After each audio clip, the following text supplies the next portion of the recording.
नमस्कार। आज हम एक एक बहुत ही गहरे और रहस्यमय विषय पर बात करने वाले हैं। एक ऐसी कहानी जो सदियों से हमें सोचने पर मजबूर करती रही है, भव्य द्वारका नगरी और उसका समुद्र में समा जाना। जी बिल्कुल। द्वारका की कहानी में इतिहास, मिथक, आस्था सब कुछ घुला मिला सा है। हाँ, और आज हम इसी पर थोड़ी गहराई से चर्चा करेंगे। हमारे पास जो जानकारी है वो द्वारका का रहस्यमय जलमग्न होना शीर्षक वाले एक लेख के कुछ हिस्सों पर आधारित है।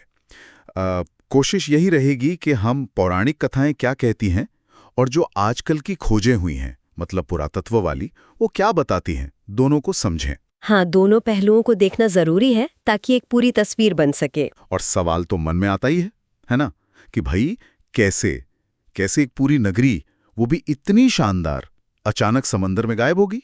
क्या कोई श्राप था, या कोई देवीय प्लान था, या फिर बस प्रकृति का कोई खेल। बिल्कुल, यही गुत्थी है जिसे सुलझाने की कोशिश आज भी जारी है। तो चलिए शुरू करते हैं पहले उन कहानियों से जो हम बचपन से सुनते आए हैं, मतलब पौराणिक कथाओं से। जी। द्वारका के डूबने का जिक्र अक्सर महाभारत युद्ध के बाद के समय से जोड़ा जाता है। महाभारत में, भागवत पुराण में, इन ग्रंथों में इसका वर्णन है। हाँ, मुख्य रूप से भागवत पुराण में। तो कहानी शुरू होती है कुरुक्षेत्र युद्ध के खत्म होने के बाद। कौरवों की हार हुई, उनके 100 के 100 पुत्र मारे गए और उनकी मां महारानी गांधारी, जाहिर है, बहुत दुखी थी, गहरे शोक में थी और गुस्से में भी। स्वाभाविक है, एक माँ के लिए 100 पुत्रों को खोना। बिल्कुल। और उन्हें लगा कि इस सब का कारण कृष्ण है, कि अगर कृष्ण चाहते तो युद्ध टल सकता था। उन्होंने कृष्ण को जिम्मेदार माना। हाँ, और उसी दुख और क्रोध में उन्होंने कृष्ण को श्राप दे दिए। कहा, कृष्ण, जैसे मेरे कुल का नाश हुआ है वैसे ही तुम्हारे यदुवंश का भी नाश होगा। तुम सब आपस में लड़कर मरोगे। ओह, ये तो बहुत बहुत भारी श्राप था। हाँ, एक माँ का दर्द था जो भविष्यवाणी बन गया, और कहते हैं कि कृष्ण ने बड़ी शांति से इसे स्वीकार कर लिया। जैसे वो जानते थे कि ऐसा ही होना है। शायद, या शायद ये दिखाने के लिए कि कर्म फल से कोई बच नहीं सकता, ईश्वर भी नहीं।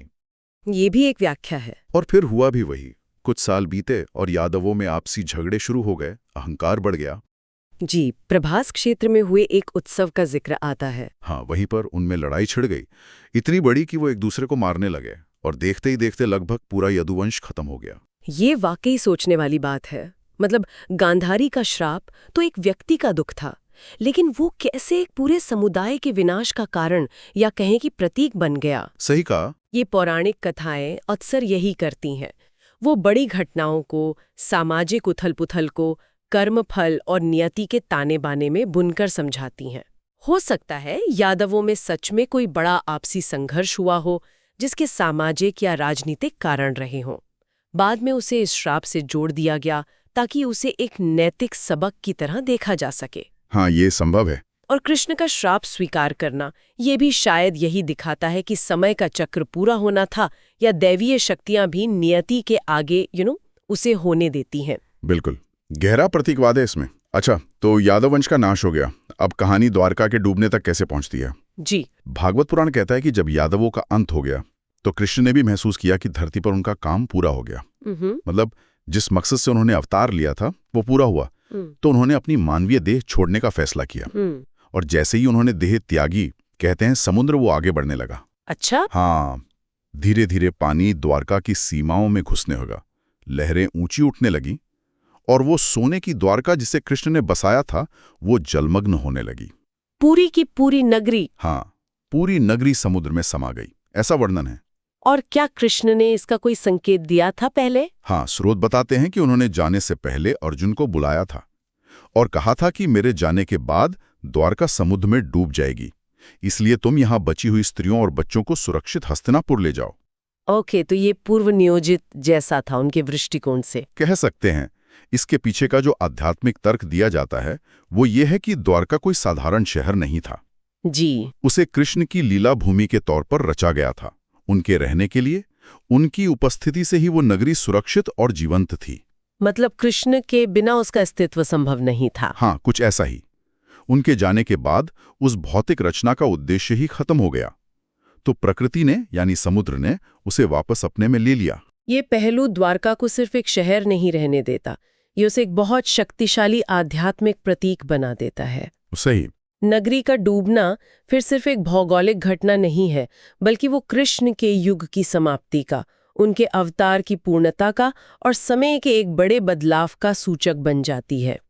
ये विचार कि कुछ स्थान या वस्तुएं किसी दिव्य उद्देश्य या व्यक्ति से जुड़ी होती हैं और उनके जाने पर वो भी खत्म हो जाती हैं, ये भारतीय दर्शन में काफी गहरा विचार है।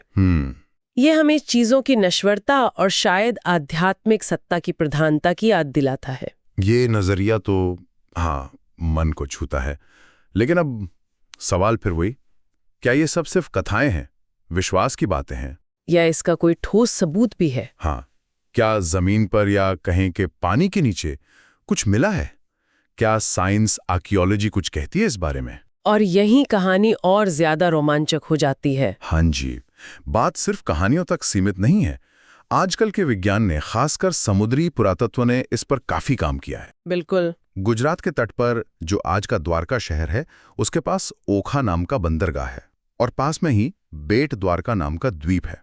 जी, इन इलाकों में, इन जगहों के आसपास समुद्र के नीचे मरीन आर्कियोलॉजिस्ट ने बहुत सर्वे किए हैं, मतलब पानी के अंदर खोजबीन की है। हाँ, कई दशकों से काम चल रहा है। और पता है उन्हें क्या मिला है? रीतिमता एक प्राचीन शहर के डूबे हुए अवशेष। अच्छा, जैसे कि? अरे बड़ी बड़ी पत्थर की दीवारें, एक पूरी प्लानिंग से बसी हुई बस्ती के निशान, पुराने बंदरगाहों के स्ट्रक्चर, लंगर जो जहाजों में लगते थे, मिट्टी के बर्तन, मोहरें, बहुत कुछ। ओह, ये तो बहुत महत्वपूर्ण खोज है। हाँ, ये इस बात का पक्का सबूत है कि वहां कभी कोई बड़ा विकसित शहर या बस्ती थी जो अब पानी के नीचे है। बिल्कुल सही।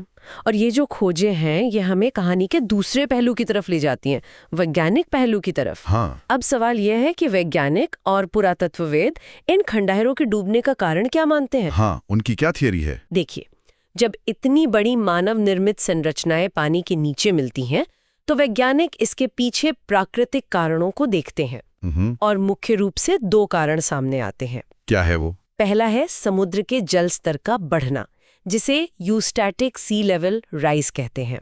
ओके।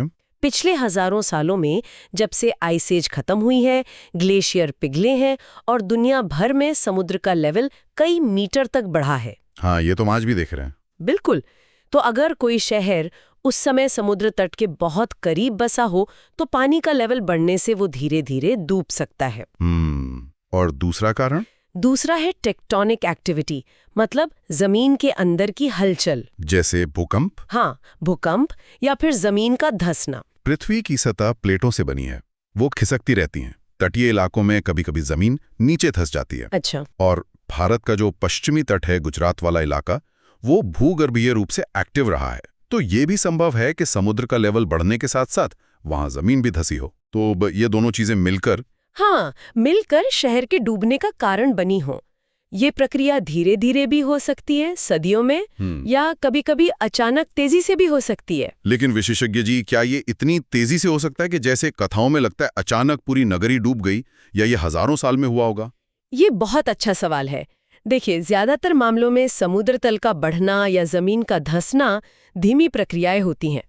लेकिन कभी कभी कोई बड़ी घटना, जैसे कोई बहुत शक्तिशाली भूकंप आ जाए या कोई बड़ी सुनामी आ जाए, वो तट रेखा में अचानक बड़े बदलाव ला सकती है। ओके। तो हो सकता है कि कोई बसावट अपेक्षाकृत तेजी से डूब जाए।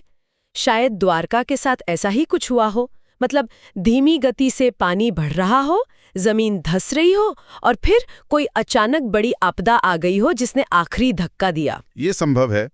तो ये जो आर्कियोलॉजिकल सबूत मिले हैं ना, ये द्वारका की कहानी को एक तरह से एक संभावित ऐतिहासिक आधार देते हैं। मतलब ये सच में हुआ होगा? ये पूरी तरह संभव है कि प्राचीन काल में गुजरात तट पर एक बड़ा महत्वपूर्ण शहर था, जो किसी बड़ी प्राकृतिक आपदा या लंबे समय के पर्यावरणीय बदलावों के कारण समुद्र में समा गया। वाह। और यहीं पर इतिहास और मिथक का वो दिलचस्प संगम होता है जिसकी हम बात कर रहे थे। हाँ, कैसे? सोचिए, अगर कोई फलता फूलता शहर अचानक या कुछ ही पीढ़ियों में आंखों के सामने समुद्र में डूब जाए, तो उस घटना का डर, उसका रहस्य लोगों की यादों में कितना गहरा बैठ जाएगा। हाँ, बिल्कुल। समय के साथ उस असली घटना की यादें कहानियों में बदल सकती हैं, लोक कथाएं बन सकती हैं, फिर पौराणिक कथाओं का हिस्सा बन सकती हैं। अच्छा।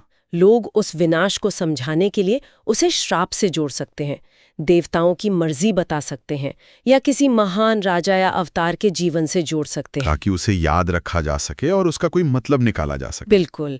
ये दिखाता है कि मिथक सिर्फ कल्पना नहीं होते, वो अक्सर असली घटनाओं की कल्चरल मेमोरी होते हैं, उन्हें सहेजने और उन्हें अर्थ देने का एक तरीका। वाह!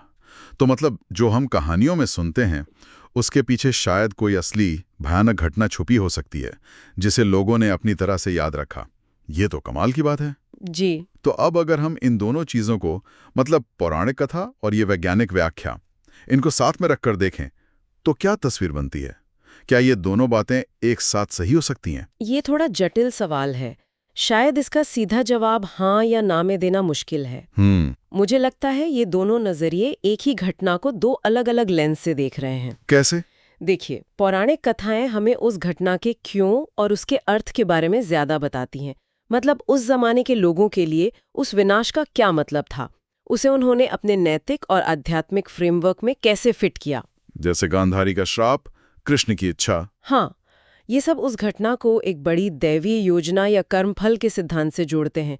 वो उसके पीछे का मकसद या सबक बताने की कोशिश करते हैं। ओके। और दूसरी तरफ आर्कियोलॉजी और साइंस हमें उस घटना के कैसे के बारे में बताते हैं। मतलब वो फिजिकली कैसे हुआ? हाँ, भौतिक रूप से वो शहर क्यों और किस प्रक्रिया से डूबा, समुद्र तल का बढ़ना, जमीन का धंसना, ये उसके प्राकृतिक कारण बताते हैं। तो दोनों अपनी अपनी जगह सही हो सकते हैं। दिलचस्प बात यह है कि दोनों ही मान रहे हैं कि एक शहर डूबा था, घटना तो हुई थी। हाँ, ये कॉमन है। तो हो सकता है कि पौराणिक कथा उस कैसे को याद रखने का एक अलग तरीका हो, उसे मानवीय और देवीय कारणों का रूप देकर। अच्छा। वो एक दूसरे को काटते नहीं है, बल्कि एक ही सिक्के के दो पहलू हो सकते हैं, एक अनुभव वाला पहलू और दूसरा उसकी व्याख्या वाला। ये संश्लेषण वाकई बहुत दिलचस्प है। मतलब एक कहानी हमें विश्वास और नियति की तरफ ले जाती है जी, और जीवन के गहरे अर्थों की ओर, और दूसरी कहानी हमें प्रकृति के नियम, समय का बदलाव और हमारी दुनिया की असलियत दिखाती है। बिल्कुल। और शायद पूरी सच्चाई इन दोनों के मिलने से ही समझ आती है। द्वारका का समुद्र में समा जाना आज भी एक ऐसी पहेली है जहां इतिहास, मिथक, विज्ञान सब मिलते हुए लगते हैं। और ये हमें बार बार सोचने पे मजबूर करता है कि हमारी पुरानी कहानियों में, हमारी धरोहरों में न जाने और कितने ऐसे राज दफन होंगे। निश्चित रूप से। और ये घटना हमें एक और बड़ी सीख देती है। क्या? ये हमें सिखाती है कि हमें अपनी प्राचीन कथाओं और मिथकों को सिर्फ मनगढ़ंत कहानियां कह के खारिज नहीं कर देना चाहिए। अच्छा। उनके अंदर अक्सर असली ऐतिहासिक घटनाओं की या भयानक प्राकृतिक आपदाओं की या समाज में हुए बड़े बदलावों की धुंधली सी यादें छिपी हो सकती हैं। मिथक जो हैं वो अतीत को समझने, उसे याद रखने और उससे कुछ सीखने का एक बहुत शक्तिशाली जरिया भी हो सकते हैं। ये बात तो है। और यहीं से एक विचार मेरे मन में आ रहा है जो सीधे सीधे हमारे आज के जमाने से जुड़ता है। बताइए कि द्वारिका के डूबने में समुद्र के बढ़ते जल स्तर और जमीनी बदलावों का बड़ा हाथ था। हाँ। तो इस पुरानी घटना की जानकारी का आज के जमाने में क्या मतलब है? आज इसका क्या रेलेवेंस है?